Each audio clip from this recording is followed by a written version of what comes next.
the school district, and I'll be taking you through this presentation this evening. We do request that if you will please let me go through the presentation, hold all the questions to the end. We'll give our board members an opportunity to ask questions, and then we'll open it up for floor questions as time permits. Okay? Thank you.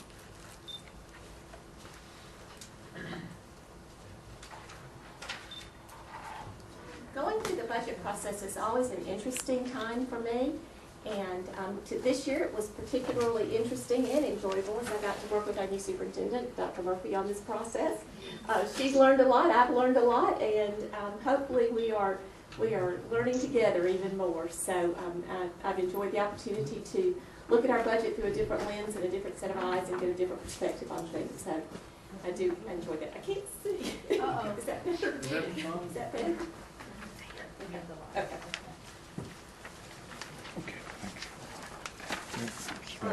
Our budget process begins in the spring when we bring together our schools and start having staffing meetings at the school levels, and they meet with different departments across our functional areas and work on their budgets. Each principal works collaboratively to come up to determine staffing for the next school year. Staffing is generally completed by mid-April, and accordingly, approximately 86% of our total general fund budget is decided at that time. So much of the decisions are made very early on as we go through that staffing. By knowing our staffing, what our schools and teacher counts are going to look like at the schools, the principals and the teachers can move forward in anticipating the start of the next school year. Principals and department heads submit their school budgets as well as their department budgets for their respective areas for the non-payroll expenditures, and federal programs are completed in the summer as funding becomes available. This particular year we got some funding last week from federal programs, so you never know when it's going to get to us. So that was what we deal with. The process is to develop a tool. We are not an appropriation-based budget. We're not one of these budgets where you have to spend it all or you're going to lose it. It is simply a tool to guide and direct the decision-making process of our school district. It's there to meet the needs of the current student body and to encourage site-based management. Site-based management is giving financial responsibility for certain decisions that are made at the local schools, and that principal getting to choose how they use those dollars that may find their way to their local schools. The first we're going to touch on is revenue. And that's the interesting thing about the school board, is the school board has little control over its revenues. There's some things that we can do, but in the whole scheme of what happens and where that revenue comes from, a lot of it is decided in offices and in meetings outside of our purview. So that's always a bit of a challenge. It's a bit of a challenge in determining what those are going to be, and it's a bit of a challenge in managing what you get. Oh, I don't know how to go backwards sometimes.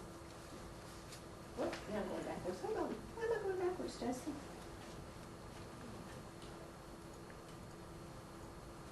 Okay, there we go. Compared to, in looking at our budget this year, in planning for 2016, we budgeted $157 million of revenue. And I keep that chart on there just to compare back to where we were in 2008. And now that's getting to be a long way away. But we're still $13 million down in revenue from where we were in 2008. That's a significant amount of revenue that we have lost.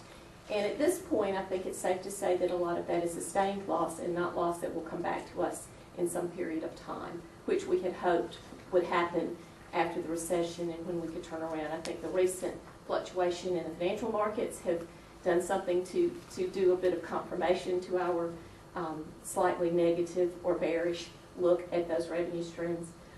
But it is significant to say, especially when you're talking about educating and growing children and having the reduction in revenue to have to address those needs. Approximately 52% of our total revenue is local, 44% is from the state, 4% is federal, and there's a little tiny smidge that's other. In looking at our revenue by source, this is a chart to kind of show you what's happened to our revenue really since 2008 and where we have changes. And you'll see that wide green line that kind of went through some of those years. That was really when we had, the biggest piece of that was back when we had ARA funding, when the federal government came in and propped up and did some additional funding during the recession time. As you can see, that's all gone. The little pieces that's left of that is generally things that are going to be coming from the local schools or from miscellaneous programs that might occur. In this current year, when we compare our 16 budgeted revenues to our 15 actual revenues, we are seeing declines from budget in several areas. Our federal funds are down by $423,000. That primarily is coming from a reduction in Title I, and I'm not complete on my note there.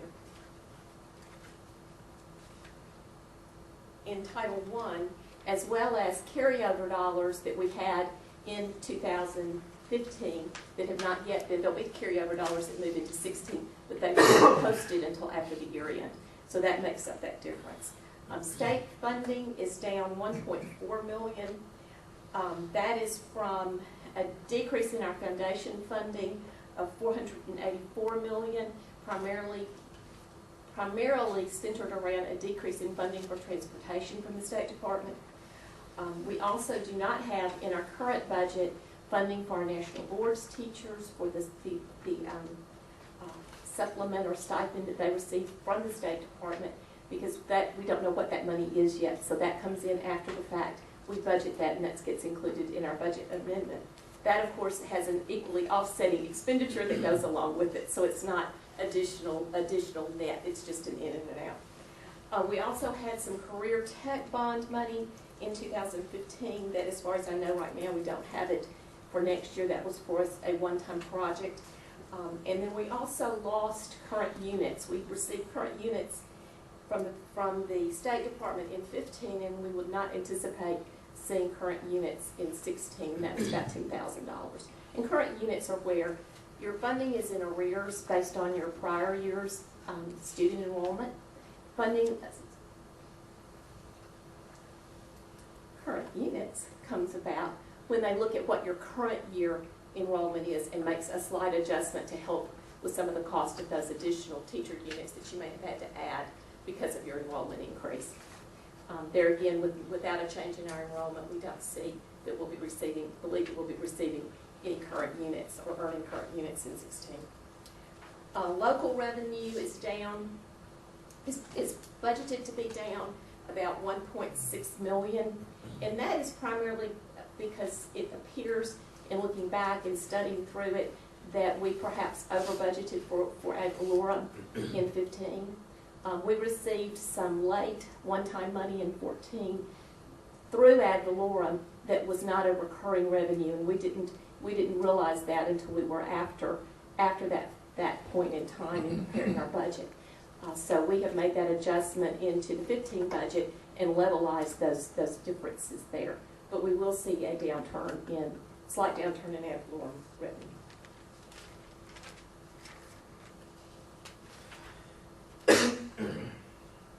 Our enrollment, this is comparing our revenue and our enrollment, where we look at where our student population has gone and where our revenue per student has gone. As you can see, it's continued to stay much lower than it was in the past, and that's certainly something that we would like to see move in a different direction. It's the gap. As the gap continues, it means our teachers and our schools and all of our staff have to continue to do much more with less.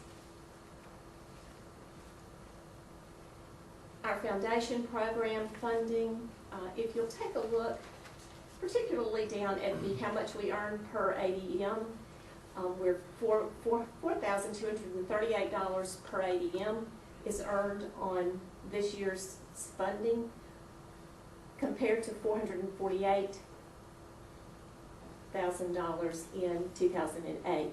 So even though the total dollars we've received from the state are up, when you compare total dollars from 2008 to 2016, what we actually have per student is less.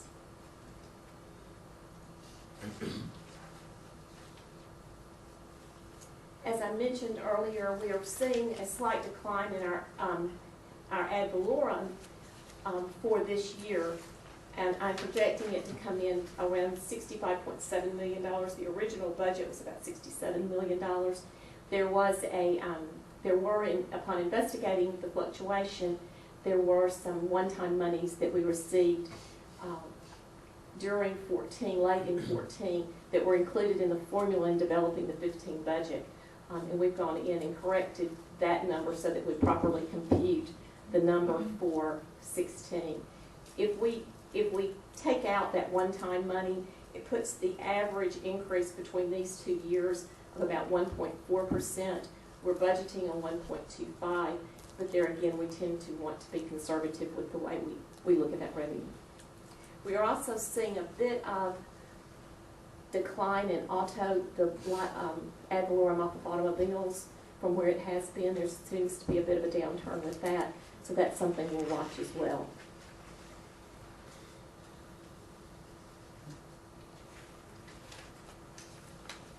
In looking at our federal programs,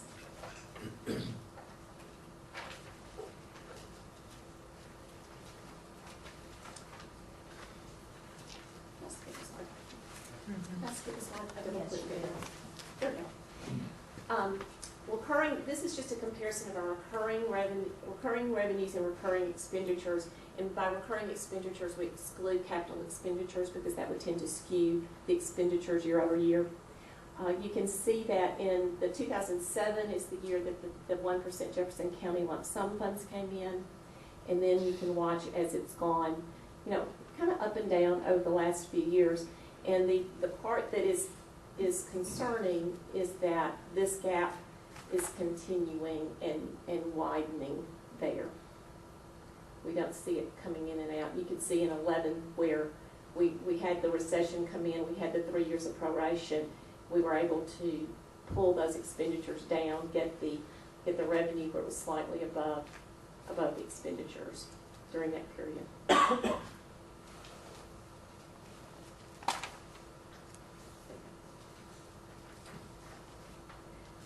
This is a review of our federal programs. We have several federal programs that we receive funding for. The largest one is IDEA, which is our special education funding. We received $2.3 million. The bulk of that is spent on salaries and benefits. That represents 37.4 full-time equivalents, and it would be a mixture between teachers, speech language, classroom aides, and bus aides that would be supported by those funds. Supplies, travel and training. The non-public is an allocation that we're required to make to public schools that service this area in the event they have special needs students that require services.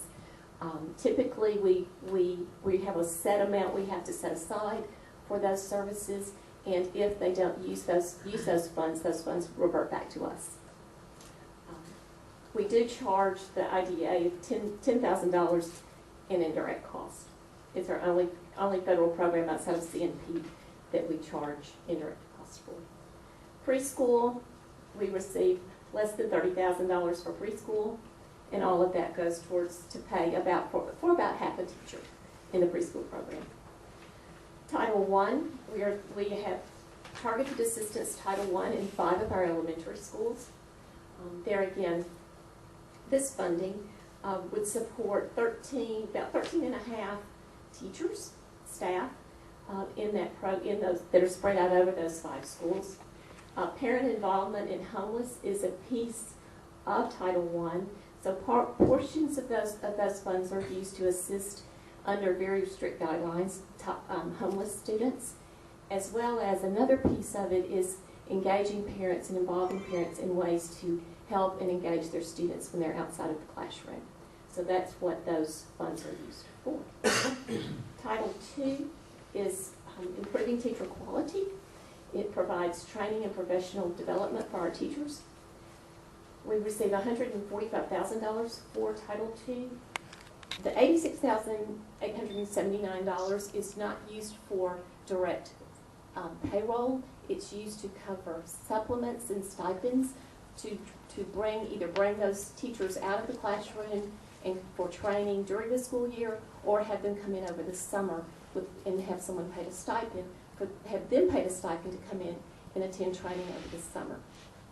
You can see that the materials, travel and training and materials training materials are another big piece of that budget. Limited English proficiency is covered under Title III. We receive $103,000 there. Again, you see we've got monies there, $66,000. Again, those are for people for tutoring and different supplements that are required to support that population.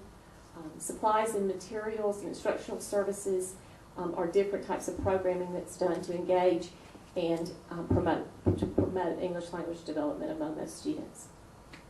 Career Tech, Carl Perkins, $106,002. This is the budget that I got last week, and so right now we're putting it in supplies, and we will assess that and make the appropriate change to that once we do our amended budget. But that one came in a little quickly, and that's generally where those funds go. And typically those funds go out to our high schools to support programming at our high schools and meet needs at the high schools. And I know particularly some of the academies have gotten some really exciting and innovative materials as a result of that particular grant and utilizing that grant. So I think I'm pretty close on the mark as to where it's going to be anyway. Might be a little bit off somewhere, but pretty close.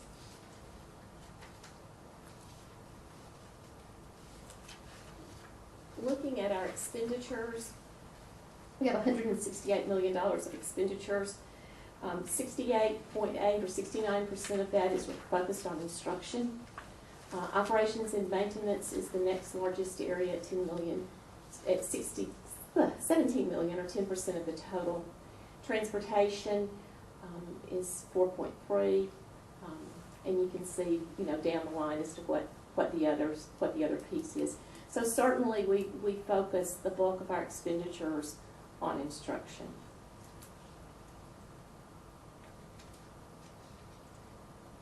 We are down, our expenditures are down from 2015 by almost $2 million. We've reduced expenditures. That was a combination of several things where we had decreases. We had a decrease in technology, hardware, and software from our budget in 15, because in 14-15 is when we made the last major push to implement the student device program. That is not something we are doing this year, and I'm sure Brian Phillips is very happy that he is not having to manage that program this year. Again, we have the offsetting expenditure for the National Boards funds that we have the offsetting revenue from. Same with the grant, we don't have that. We had another career tech piece that we don't have this year. So all of those things were things that would have naturally reduced our expenditures in 16. These were offset by an increase in the number of positions. We had an increase in primarily teachers. We had an increase in custodial staff. We also have step raises that occur every year, and that's based on our salary schedule, and adding a year of service adds a certain amount of compensation to those that are in the step on a salary schedule step, and that results with benefits of about $800,000. So there again, that was an expenditure that we would not have any way to control other than the number of people that were on steps, the step raise itself.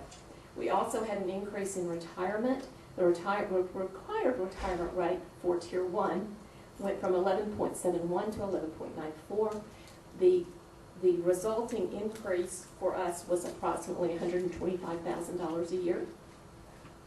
Again, that would be one of those areas that we don't have control over. As many of you have been watching the school boards for a long time, you know that that area of benefits is one that tends to go up and down.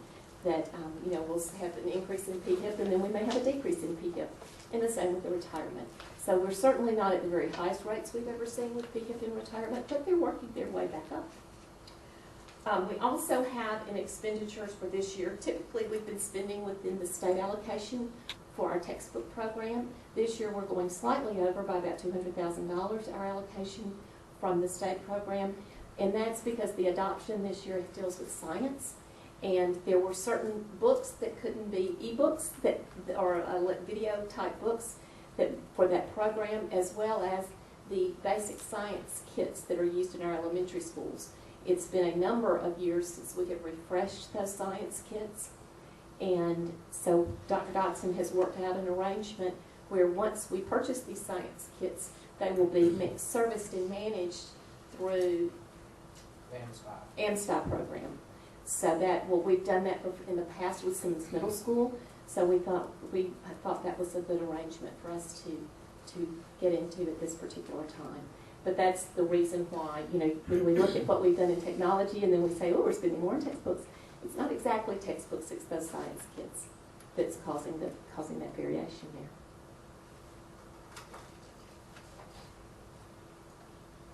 Expenditure by type, again, even looking at our total expenditures all across everything, not just general fund, where most all the people live, but across all of our different fund types, we still spend 74% of our total in salary and benefits. Debt service accounts for $10.8 million. Utilities run around $5.1 million. And I did a quick look back to see, because we had invested in electronic heating and cooling management software several years ago, and I did a quick look back to see where we were then and where we are now, and we are saving approximately $1 million a year since the investment of that program. So it was definitely a beneficial thing to do. Food service, we spend about $4.6 million. Now that does not include payroll for the C&P staff. That would be included in salary benefits. That would just be for the food and the service line implements that they do. Instructional supplies, about $2.9 million. Transportation, $1.6. Technology, $3.5, and operations is about $9.9 million. Then we have lots of other little things that make up the difference. Speaking of technology, this is just a snapshot of where we are with technology, what we've spent our monies on, how those spends have come. You can see in 2011, one of the reasons why our expenditures dropped a lot is we didn't spend as much on technology, and that was by design. We said, you know, when you don't have the money to spend on it, we're not going to spend it on it right now. So we really slowed it down and held back on a lot.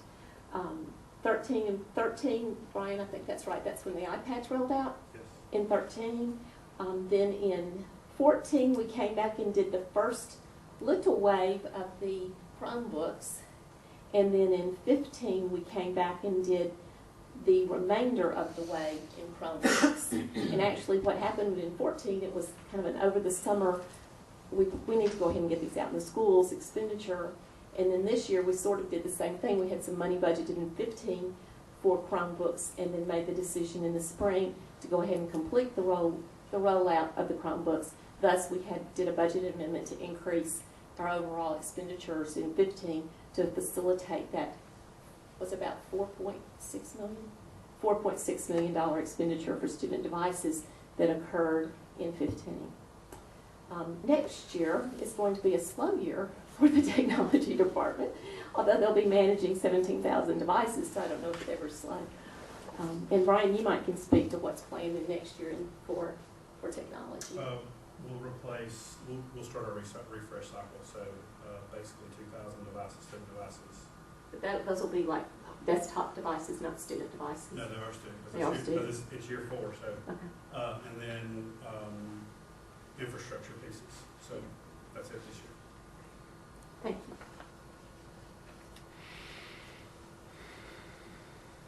Keep going backwards. I'm sorry, guys. Y'all are going to be busy from watching this panel.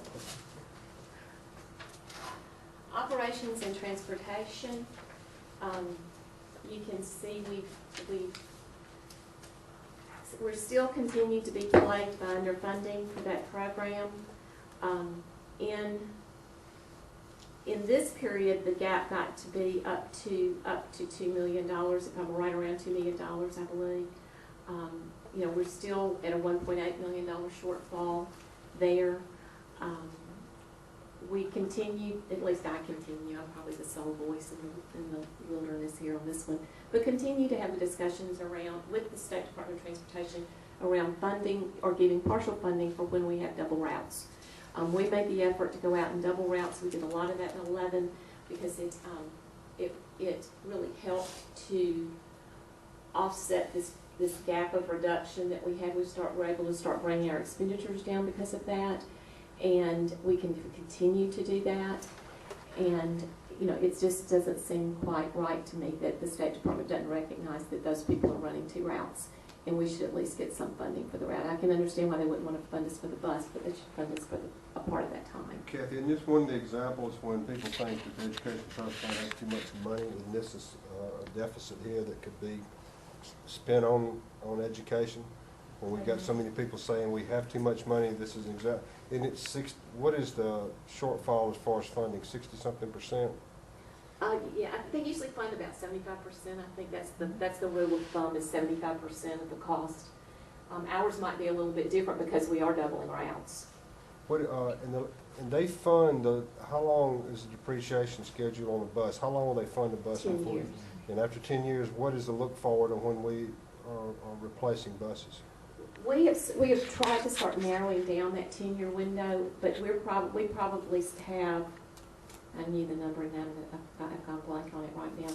We have a number of buses that are outside the 10-year cycle, but when they don't fund, you know, if a bus costs us $90,000 and they're funding 55, like they have in some, 55,000 in some years, it's a hard decision to make between flexing those dollars and using them to offset other costs versus replacing a bus that has got a lot of miles left on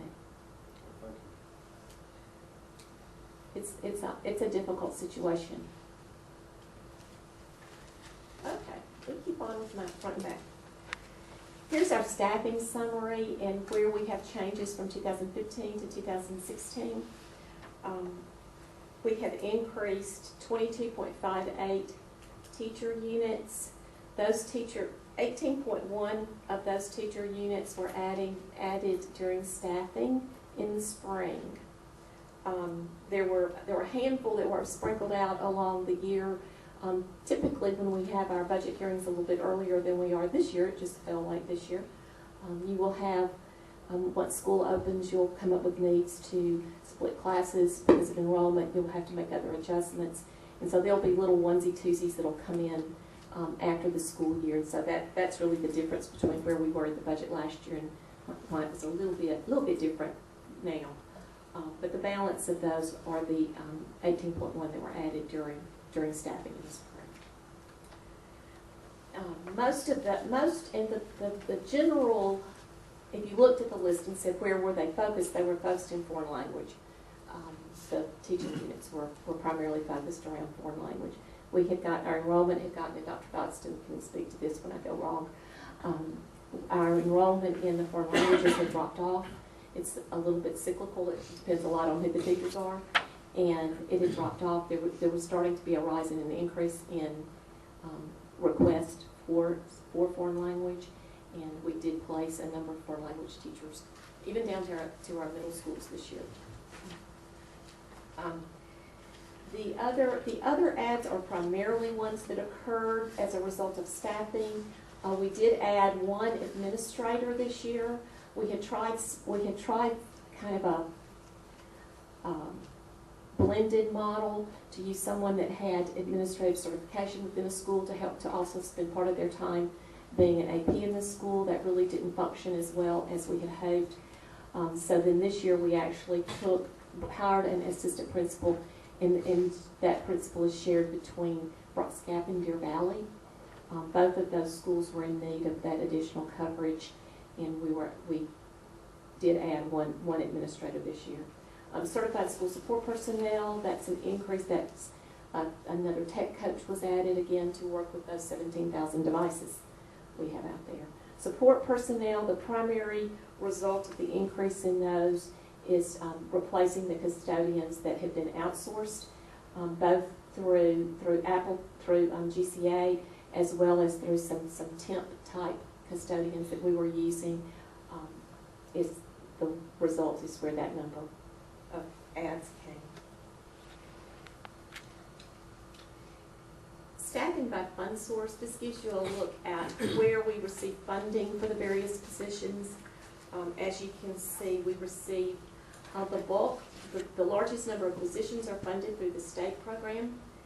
That represents the state and other state. And other state is school nurses, reading coaches, ESL, transportation, preschool, at-risk, tech coordinator, those type positions. Accounts for $78.9 million in salary and benefits for those individuals. For federal programs, that includes our C&P personnel are included in the federal program number. And that number accounts for about $7.9 million in salary and benefits. Local, 622.17 FTE accounts for $35,916,000. Excluded from here is, as you can see here, it's excluded. Our EDP program is not included in these numbers, but if they were included, they would be about $1.4 million in salary benefits.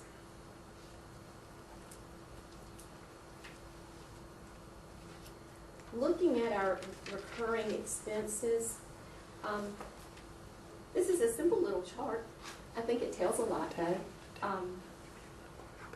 This is when we saw the bottom fall out in 2008. Struggling with proration, struggling with what are we going to do in these changing times. We took a lot of action between 2010 into 2011. In 2011, we were able to reduce significantly our expenditures. Some of that was the result of refinancing debt, and others was just taking a hard look at everything. So we're to the point here where we were hopeful, and we took a lot of action, and we're hopeful that with time the revenue would pick back up. But as I said earlier, we now are leaving that thought that the revenue's ever going to pick back up, because it just doesn't seem to be coming. If it were coming, I think it would already be here.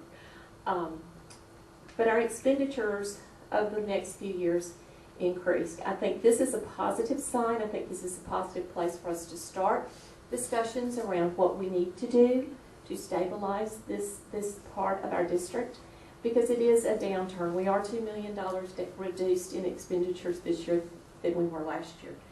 Yes, we did add 18.1 people, but at least we've got a good start as to where we need to go.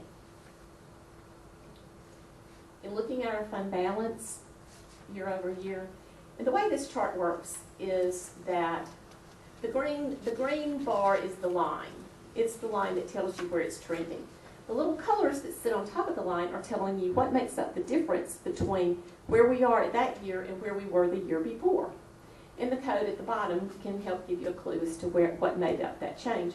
So for example, if we look in 2009, well, if I could get, oh, why does it not want to work? Your notebooks on the touch screen. Oh, thank you. If we look in 2009, that decline was because we lost revenue. I mean, we were losing revenue rapidly. We were in proration. That was the result of that decline. Look over here in 2012, that was capital. That's when we were building the addition on Hoover High School. 2011, we actually added $1.7 million to our fund balance. There again, we know that we can get there. We just know it's a difficult road. Then these years are the years of where it's getting to be more of a concern, where we're starting to use some of that fund balance for what would be considered general operating expenditures. That's where we get to an unsustainable point. In looking at where we are in our fund balance,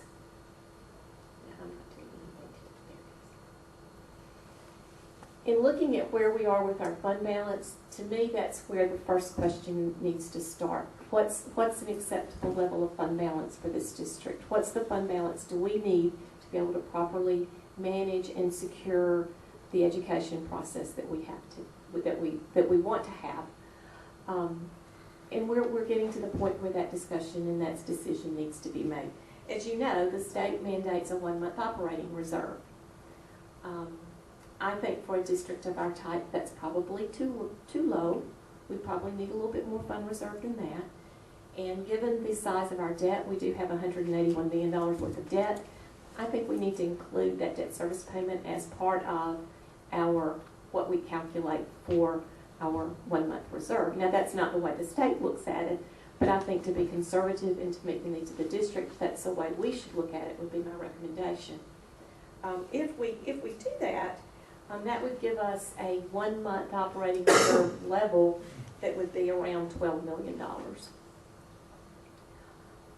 And then you've got to work back from there, how much more than $12 million do we need to have as a fund balance? Once we have that target, we can then start to work forward as to what do we need to go to ensure that we don't go below that target.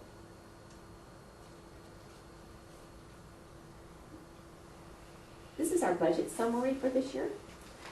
It takes all that information that I just shared with you and puts it in little small numbers on the page. One of the conversations that Dr. Murphy and I had, she said, well, when you look at your expenditures, how close are they to what you budget to what you get in actual? So I went back and looked at general fund, because that's the one that has we have the most control over. It has the less kind of odd anomalies that come into play. And in the past 5 years, we were under our budget by less than 1%. So we were fairly close to our budget number in expenditures, and it's always good to be under on we spent less than more. In those 5 years, we did have 1 year when we spent more, and that was in 2013 when we bought those student devices late in the summer when we decided to go ahead and do it, and it was too late to go back and amend the budget for that. So that was our only year that we spent more than what we had in our budget. I would anticipate this year that our expenditures will be less than our budget, although I didn't do the calculation to come up and estimate what I thought it would be. I would anticipate that we would keep consistent with that pattern of performance there.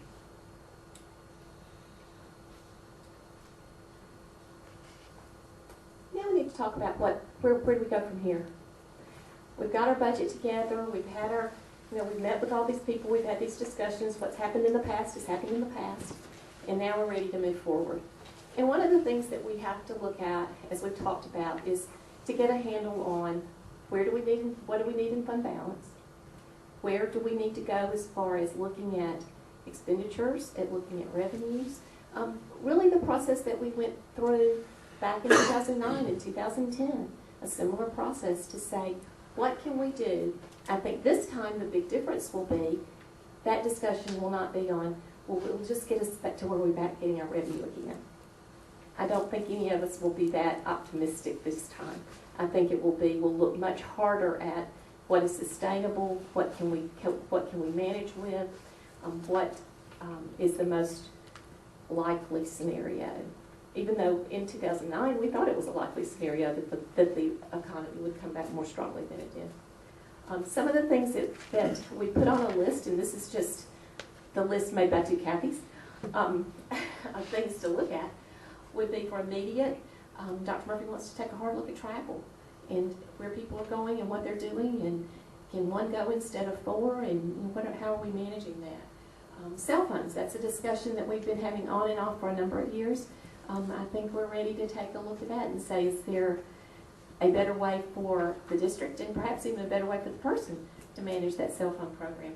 Well, one of the things that I think we should say regarding cell phones, and Brian, please feel free to jump in, is that we no longer have those supported with E-rate funds. Correct, each year for the next 3 years, that number will decrease. So as you'll recall, with E-rate, perhaps you'll recall that we've been supported significantly with the number of cell phones that we have out there by using E-rate funding.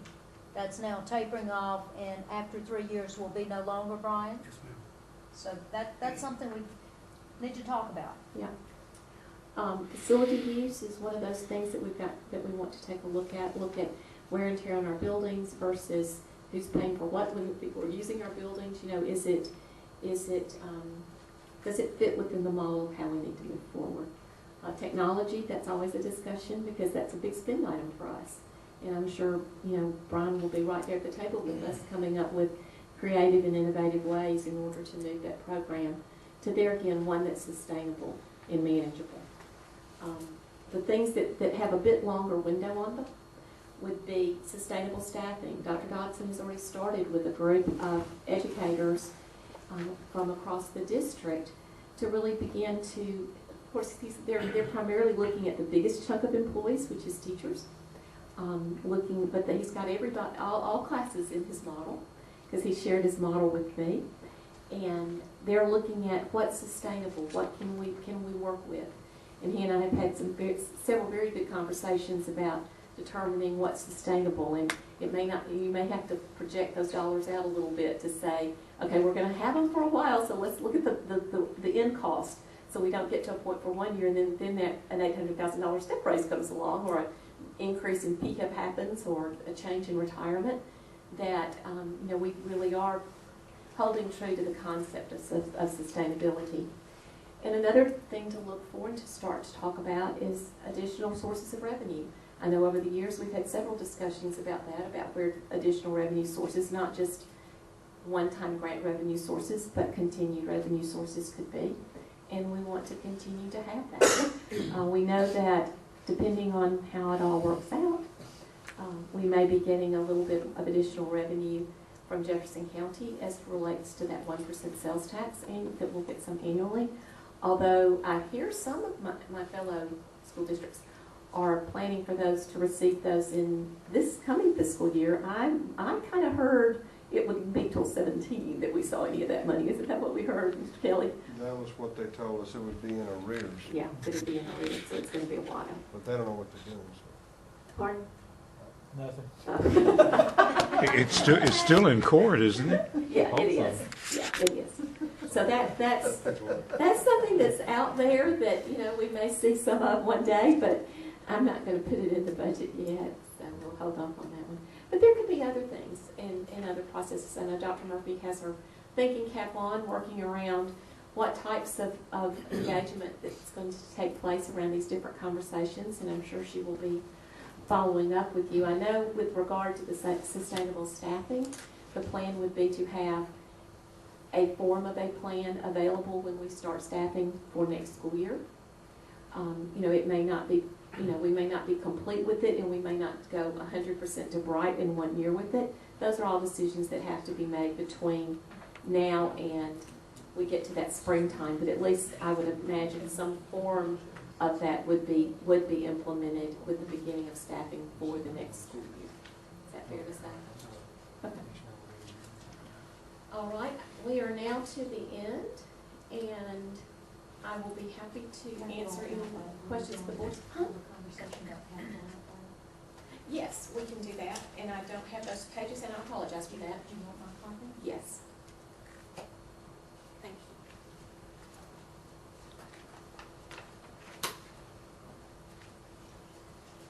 The budget for this year includes a capital outlay plan of $1.5 million.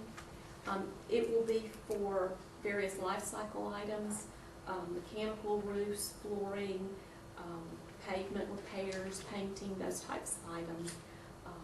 We will, and that's really all what we've got, the main part of what we have in the capital plan. That's the 1.5 is all we have budgeted for. Going forward plan keeps that as the pace of what we look to do year over year. We will assess that once we get through some of the Department of Justice findings and see what direction we go with that, and then move forward and make changes to the capital plan as needed. Have we received all of last year's money from the state for capital outlay, or are we still waiting for some?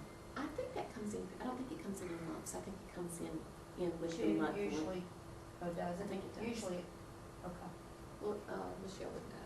PSF comes in monthly, yeah. So we don't have a very exciting capital plan, but that's our capital plan. What is that total amount we'll get from the capital outlay? I'm sorry. That's okay. And I didn't bring that sheet with me, Kathy, I'll have to. Okay, so we're saying we'll set the 1.5 million aside to use for capital outlay Outlay. projects, but we Yes. get more than 1.5 million. Yes, and that difference is going to debt service right now, under the current budget. Thank you. How much do we have in reserve right now? About 84 million, roughly. Yeah, in the past, the budget has contained non-essential items, particularly for capital. Example, lighting a softball field, installing a press box, and really that were just placeholders for designating money that could be picked up as needed because it was a non-essential item. Are there non-essential items in the budget this year? Not in the budget, no. Another question. We talked about site-based management by the principals. We talked about staffing levels. We talked about custodial. Where a big landmine lies, in my opinion, is when it comes to site-based management, the hourly employees have got to be managed very tightly because the wage and hour law is going to bite us in the rear end on overtime in a big way. And no longer can we have people coming and go. It's got to be very closely managed. And when you talk about the staffing dollars and all that, I'm sure there's no contingency in there for overtime. I don't know if there is or not. We do budget for overtime. But the question becomes, do the principals as a site-based manager, are they held accountable for how they manage the registrar, the bookkeeper, the custodial help and all that in terms of overtime requirements? And all? Well, one of the things that we've done in conjunction with getting ourselves in compliance with the Affordable Care Act is we changed to a different time and attendance system, which provides us with much better tools in order to be able to do that. And in order to say, okay, if you want to do that principle, you're going to have to come up with a way to pay for it because we're not going to pay for that. We've already had some instances of that happening now that that is in place and we can see it. So it wasn't put out for that. It was we implemented the program so that we can apply with the Affordable Care Act. But it does have some very positives to us on the backside, and managing those employees is one of the things that I think will be very helpful to us going forward. I mean, something as simple as a basketball game going into overtime so the custodial help has to wait an hour and a half before they can clean the building for the next day. It's just a very complex thing, and the site-based management accountability at that level is to me important. May I mention a couple things in response to that? The other piece, when you're thinking of overtime that's big for us, is SROs. So when you have these away games and that travel and they get back late, that's an incurred cost for us. So I have been very bold to say to all of our folks, we need to reel in as much as we can any and all overtime that isn't absolutely critical. And that if we certainly are wise users of a 40-hour work week, I would think that we could accomplish significantly. Now, that doesn't take care of the SROs traveling to ball games now. That's an exception. But I really want us to reel in some overtime. And I think we have capacity and ability to do that. Let me make one comment related to site-based management. I really am a huge proponent of site-based management. I think the caveat that we have to think about is this. We need to define the budget as it relates to categories. I'll give an example. We need to say, as a school board, we're going to commit X amount of money to professional development, then look at our departments, look at our schools, give a fair and appropriate pro rata, whatever amount of money that should be to departments and to schools.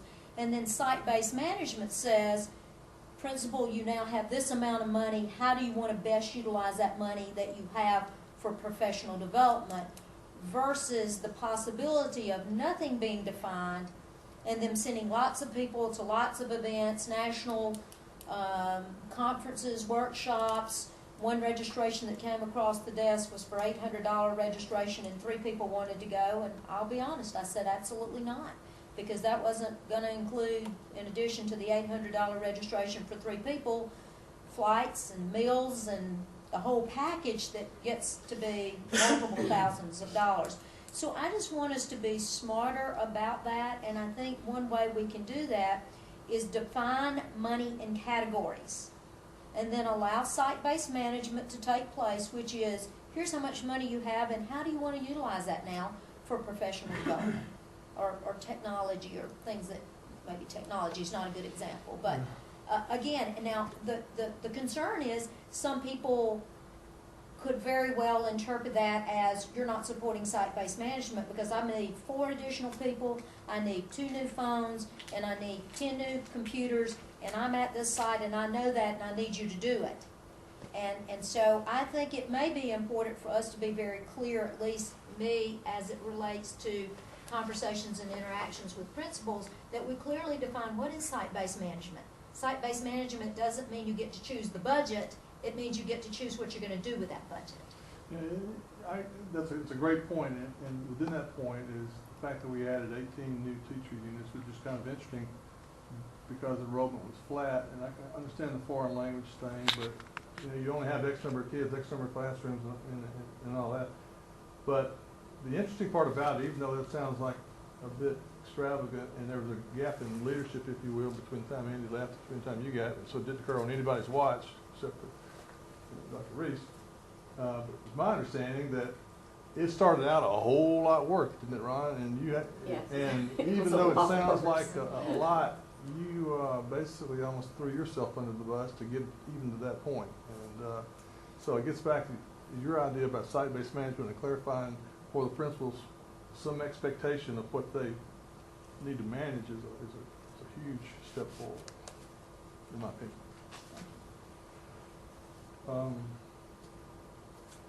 On contingency, and I go back to this contingency thing, any placeholder in the budget relative to, I mean, nobody really has any idea, but I can only assume there are going to be some additional unitary status costs associated with what we're about to embark upon, be it transportation, be it programs, teachers, whatever. That's kind of a wild card that probably needs to have some kind of contingency in there as well. It could be big. And, yeah, we did not specifically address that. I think as we get to know more, we can clarify that and do an amendment, which I think would be appropriate for that, so it gets to be kind of earmarked that that's what we're doing for, so it's not, we're just pulling something out that we already had. And because it was really more than, we could grasp around what it might be, because we were making a lot of guesses at that point. And my final question. We've discussed a little bit about potential proration, and I don't know what the probability is on that bet, but my friends in conversations back here, Trish Crane, reminded me today that this outfit out of Denver, Colorado, was hired by the State Department as a consulting entity to come in here and review how we fund foundation dollars. And currently it's based essentially, as I understand it, on a average daily membership to a large extent. And there's a possibility that it could be tried to, the law could be attempted to be changed to fund foundation dollars based upon need as opposed to Equitable funding. equitable funding. Yeah, I participated in a couple of those sessions with that group from I Denver. don't know when that's gonna, I always made us sound really needy. if that does happen, we could get toasted on that. Yeah, and there are a lot of things out there that are disconcerting. You factor in charter schools, and you factor in this type funding. I mean, there's a lot of things that we have to protect ourselves against that 5 years ago we probably wouldn't have thought about. I think that's why looking at this sustainable staffing, and it's why you never want things to be this way, but it's a sanitized model so that you're looking at it and you don't get all the emotion piece in there before you can make a decision, and then you can move from that. So it's I think you set it down a really good path with that work. Well, when you talk about sustainable staffing, somebody needs to articulate a less than 2-sentence definition, because people will interpret that much differently depending on where you sit. To me, the real question is, how much staffing can you sustain? And that's, because you gotta pay utilities, you gotta do other things, and when you back into the big dollars, that's where it sits. We'll talk And about, excuse me. Well, and to that point, when you look at our staffing by fund source, and you look at the local column, and you realize that we have 622.17 units coming out of local revenue, that's salary and benefits, and that was how much money? 35.9 million, if I heard you correctly. Now, please understand, I'm not suggesting that we can't have or we shouldn't have any locally funded units.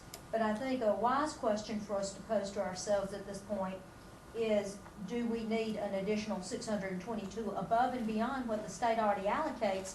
Because the state's already allocating 863. So we already get 863 supported from the state, and we're adding on top of that another 622. That 622 salary benefits whole package comes out of local general fund money. Plus, there's an incremental piece on top of the ones that the state funds, because we do pay a little bit above the state average, Yes. number one. Number two, those additional benefits. And I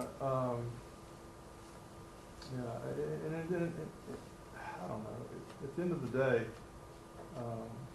another question. When we talk about federal funding and the Carl Perkins grant money, towards career development, and you mentioned it goes to academies, and I see academies, generally speaking, as perhaps higher performing students as opposed to career-ready students that might not be able to go to college and not plan to go to college. I would hope that we're not taking too much money and resources on career tech and giving it to academies to support higher performing kids who are going to go to college anyway, as opposed to those who don't have plans to go to college or go to a two-year college on the back end. The biggest growth area has been health science, and while some of those kids plan to go to medical school, a lot of them want to be med techs and BCAs and those kind of things. So I think that's obviously, with a lot of the work that we're doing with Lawson now, we have more students that are doing dual enrollment with Lawson. That's where a lot of the skilled trade work is closest in terms of availability for kids. So I think you're going to see a lot more of that with the changes in the law this last year for scholarshiping kids, for making a 3-semester-hour course equal to 1 year in high school. That's having a big impact already. Yeah, I just hope too, I mean, you guys are much closer to it than I am, but the whole notion of DOJ and program access to poverty or minority students is going to be a big deal on this agenda for unitary status. So what I was really headed towards on that one is, we don't need to be doing something exclusively for the high-performing, sometimes affluent kids at the expense of those who really have a need. Back to Mr. Cooper's point. Now, Ron, you said you got it down to 22. It was a larger number as far as the teachers they wanted to bring on. Now, some of those were foreign language. What other ideas did you have for those additional students? We had several Several special ed were going in. teachers. Okay. We had several special ed teachers. We had a chemistry teacher, we had a social studies teacher. We had some, a 5th grade teacher. A STEAM, kindergarten teacher was kindergarten. added because the children had already started with a teacher, and it was a little bit larger situation. 5 over the limit. Yeah, 5 over the limit.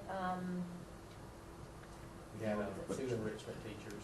Yeah, 2 enrichment teachers that were at intermediate school. I guess getting to the point, going back to career tech and knowing the need out there for all students, with some of those taken up, did you have a goal to increase that career tech program more so? Did you have to pull back from? We did add. We career did tech. add. So you did add some We added in that. one career tech position, yeah. The big growth there, I think, has kind of hit its, I think we've kind of hit the capacity point there internally. The next big growth point for that field lies in getting our kids out into the community colleges. using the resources that are out there, getting them in those apprenticeship programs as juniors and seniors. Right. So that's a big part of virtual school, giving the kids more flexibility with their time and freedom to be able to do that. And colleges want them. They're doing everything possible to make it easy for the kids to do that now. You know, because it's a budget hearing, you know, we always focus on cost because you got that $11 million bogey you gotta go after. But at some point, probably not here, you know, we got to develop a forum for creating ideas around revenue generation. And I think Dan back here has probably been the ringleader in standing up with the school district relative to what our funding is from the city as an example. And they're not gonna solve all our problems, but, you know, the creative result from all interested stakeholders could prove to find something fairly interesting. That's certainly On the sourcing side. If we're gonna continue to do what we're doing, the way we're doing it, we're gonna have some help. It's a tricky business when you have no control of your revenues. And we've sort of explained it this way, Earl. Some of the things that makes Hoover uniquely Hoover are gonna cost more money. Smaller classroom opportunities, additional elective opportunities. Those are the things that really defined us and set us above and beyond. No level of arrogance intended, it just allows us to distinguish ourselves. Can you really continue to sustain that without having some additional revenue support? No one wants to begin to take away these wonderful electives and foreign languages and all the smaller classrooms. Those are all so important and all embraced and all supported. But it comes down to your own personal budgets. You know, I want to go to Europe twice this year. Can I really go once? And so that's where we are, having to take a really honest look at ourselves and all the things that we want to provide and support for our children and want to continue and sustain that. But at the end of the day, that has to be affordable and you have to be able to pay the bills. Well, the interesting thing about it too, and people who cited this in my opinion, and that is under this big umbrella, yeah, we've got the budget management, the operational management of the school district, we've got the revenue sourcing within the streams that we have and trying to find ways to expand it. But under that umbrella is every person who lives in this community who is basically relying on this school district to be what it is, for home values, for quality of life, for kids, the whole 9 yards. So it's really, you know, we get kind of myopic about cost cutting and all this kind of thing. We talk a little bit about revenue enhancements and all, but everybody's under the big umbrella. And I guess I may go back down to the definition of, as a board, what direction we want to encourage Dr. Murphy to go into.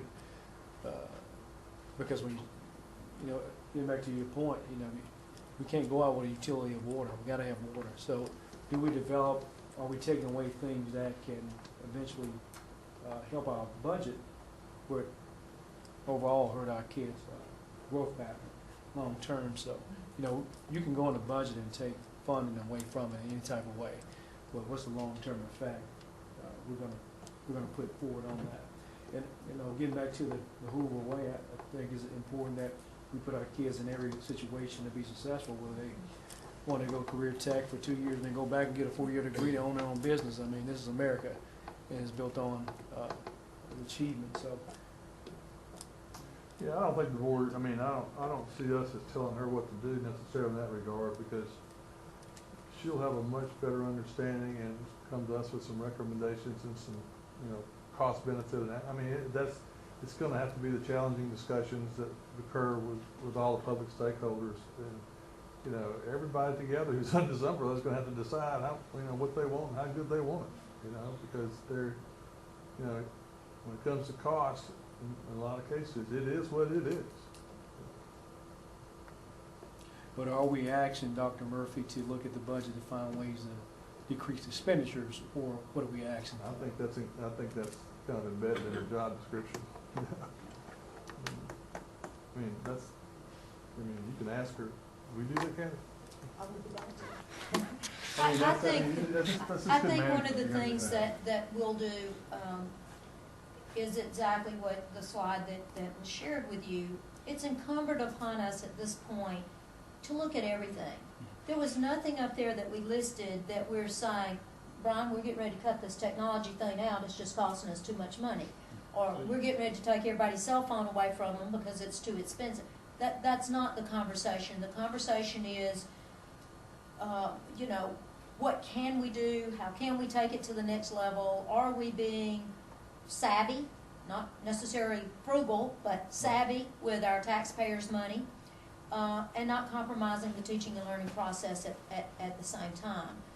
I do believe that there are some things that we can do smarter and better, and I think that's part of my duty and responsibility is to look at everything and to have some tough conversations. That doesn't necessarily mean we're getting ready to whack away at things, but it just means we got to sit down and look at it, talk about it, and then we may be able to say, hey, I get that, we're all in, we're going to continue to support that, but then we may also find things that just don't make sense, that we can tweak and fix and save a little here and there, and at the end of the day, that's more money to invest in our children. I look forward to it. I mean, you're gonna have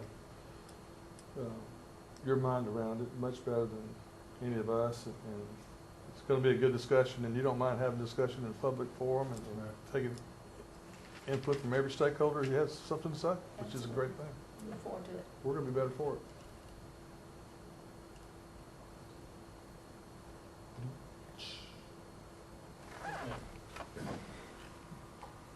I like Dr. Murphy's approach. Smarter, tighten up, look for other things. And Mr. Cooper's had some great comments, but when I hear revenue generation,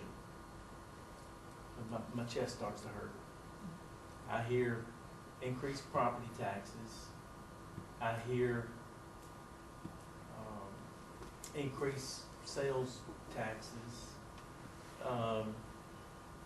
When I was at the old Berry High School in the 1970s, my family's been in Hoover since 1958. I was born in 1959. Went to Green Valley Elementary 1st through the 6th, and the old Berry High School 7th through the 12th. Sales tax then was 5%. At Berry, we had 2 principals. But keep in mind, we had 6 grades at Berry High School, 7th through the 12th. Dr. Lundy Clements looked like a Soviet dictator. It scared the you-know-what out of him. We had one other principal. They ruled the school. The 6 grades, almost 400 per class, 2,400 students. We didn't have any police at the school. I can't even remember a fist fight. Occasionally the sheriff would show up. Somebody was smoking a little pot or something, but my point, you know, I look at Hoover High School. There's so many principals down there. I don't even know how many. There's 6, 7, 8. There's a main principal. There's a 11th grade principal. Another principal under Hewlin. There's a 10th grade principal. There's a 9th grade principal.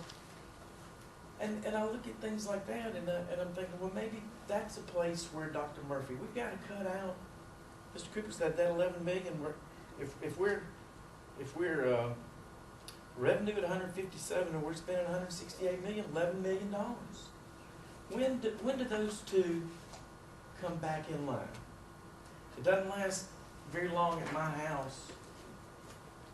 We spend more than we take in. It doesn't work.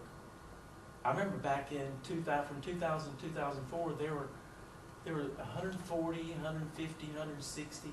I think one time close to $200 million that this school system had in reserve. You go back to 2000, from 2000 to 2004. I know Jack Wright and I talked a lot about how the school system had a lot more money than the city at that time. But my point is, I think Dr. Murphy's, there's a big challenge. I think it's cutting in a lot of places. Because I can tell you, my mom and dad, my dad at 81 years old, my mom at 77, They don't want any tax increases. They're on fixed income. Hoover's gotten older. A lot of younger people moving in, but there's still a lot of older population in Hoover. Got a lot of students, a lot of older people. They don't want any more taxes. I'm just about to get my children out of school. I don't want any more property taxes. I'm thinking 5%, 6%, 7%, and now most places you go, it's 10%. Then I cringe when I go to the grocery store and buy groceries. It's $100, and it's $110 when I pay. So I think we need to look. Revenue generation scares me. I think it scares a lot of older people in Hoover. We don't want any more taxes. I don't want to pay any more taxes. Did you have I to, look back at 5%. We made it on 5%. We made it fine. I made A's and B's at the Berry High School. I graduated from Alabama with A's and B's. We had 5% tax, low property taxes. I think we need to cut. when you were building And that's houses, Dr. Murphy's did you job. have to pay that front door fee? We did for a few years, and then they dropped that. Right. Yes, sir. And Several years. yet the exponential residential growth in Hoover just has gone out the roof, as all of us know. Well, it died in '08 very fast. What's that? A residential roof? Yes, Yeah. sir. Well, it did, Yes, sir. it did, It's in picking terms back of up now. construction. It's picking back up now. Yeah. Yes, sir.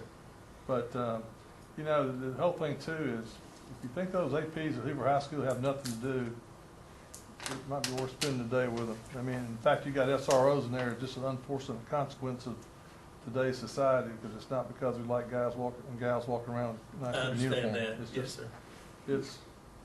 it's just I a understand. challenge in every direction, and like Kathy said, and like you alluded to, it's just a matter of trying to find a way to optimize what you've got to do, Yes, sir. and we've got the right people to do it. I was just going to make a correction. If you go to Publix in Trussville or in Gardendale and you buy $100 worth of groceries, you will pay $110. That's correct. If you do that here at this Publix here in Hoover, $109. it's $109. That's correct. Now, if we were in line with Gardendale and Trussville,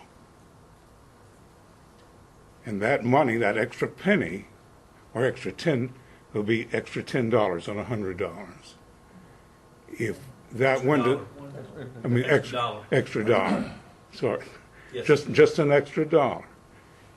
If we collected that in Hoover, that would bring in over $20 million per year.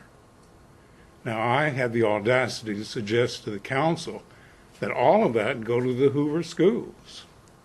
$20 million extra every year. And with that kind of revenue stream, you could bring on your third high school. You could implement universal pre-K in Hoover schools, making us the very first school system to have it, maybe behind Birmingham. And I think that would make our quality of our schools, much enhanced. And I think it would be a super investment. I do not like taxes. The best tax is no tax. The best tax is absolutely no tax. Amen. But if we're going to have the services, if we want the top quality A+, super great school system, we have to finance it. I hate to change the conversation, but I have a couple of questions about the budget. And I will say, I want to make one quick comment. Earl, the study was discussed today. And the idea is not redistribution of wealth. The idea is not to pool everybody's money into a big fund, and everybody would still get to keep their local money. But there are three ways to measure inequity in funding in Alabama schools. And I know most people here are just concerned with Hoover. I'm concerned with all of Alabama. And we fail all three of those measures. We massively inequitably fund Alabama schools. There are massive inequities among our schools. And we are at the top end of that. We are one of those 4 school systems that they talk about that we have everything that the other 132 districts don't. So I think we have to keep that in mind here, that we've gotten used to this level of service, but we wanted it. That's what we chose. And so I think it's difficult to talk about, and I'll drop it after this, it's difficult to talk about funding schools equitably and making sure that all kids have opportunities when a national consultant that was paid nearly $350,000 over 2 years, who does these types of studies across the country, tells us that really it takes about $10,000 a student to fund, to equitably fund a successful education. Hoover funds it more than that, right? And they said, those of you who spend more might want to need to look at that. And what are you spending it on? And this is just about education. This doesn't have anything to do with athletics or anything like that. It's just about the actual education. It doesn't have transportation or capital in it. What would you suggest, Trish? I mean, income-based funding? Well, what they said today was that the Southern Regional Educational Board, the SREB states, is who we like to compare ourselves to, they're all moving to student-based budgeting. We're doing it based on warm bodies, and we're not considering student need. And they do recommend a move to student-based budgeting, which looks at the needs of students. And districts that say that have high special education populations would receive more funding. Districts that have more at-risk students would receive more funding. We might actually benefit under this formula, or will actually, you know, they're going to do some models next month at the October work session. Andy Craig is actually working on those numbers. So we'll see what it might look like, something might look like. But I can tell you, in my opinion, with our legislature, this won't get done. It won't happen. It just won't happen. I mean, they're not. It somehow serves the Alabama legislature to keep an inequitable funding system in place, and I don't know what purpose that serves, but they keep that in place. And I see some nods, and I won't call them out. But okay, so here are my questions. I have a couple of questions about the budget. Are y'all finished asking your questions? Are y'all? Is the board done? Okay. Turn around like a... Can you? Because I forget this every year. I got current units down. Finally, I figured that out. But in the document itself, on each school's page, there is this thing at the bottom of the page that says local school funds budgeted, public and non-public. Is that in the truest sense of is that non-public money like PTO money? Mm-hmm. Okay. I just wanted. Those are school budgets. Okay. And the schools, they send that to us. Thank you. And then I noticed, looking at those non-public monies, do we just get whatever the school reports for that? Okay. Because I noticed there's like $1 million in Hoover High School, and there's like 170,000 in Spain Park High School. And that's what they report is their budget. Okay. So we get some of our ups and downs in our budget comes out of local schools. Right. Yeah. I mean, I've seen some swings, especially at the end of the year. In the preschool, because I don't know much about preschool.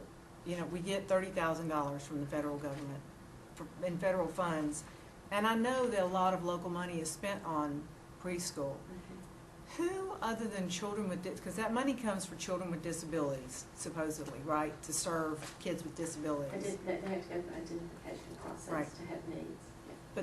But then there are typical peers that are in the classroom. Correct.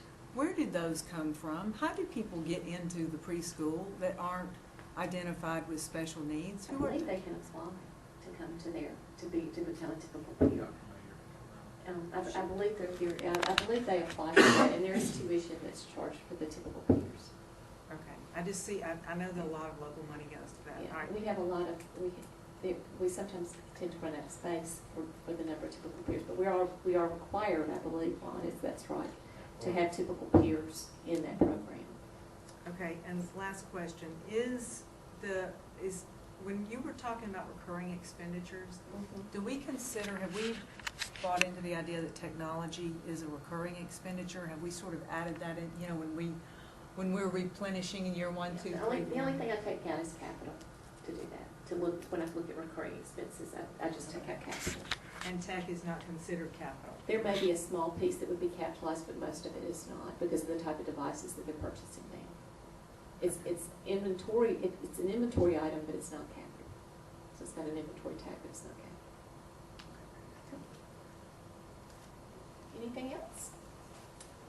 appreciate very much you coming out this evening and spending a portion of your day with us. We will do this all again on Monday night. It won't change for Monday nights. So we will then be adjourned. Thank you so much.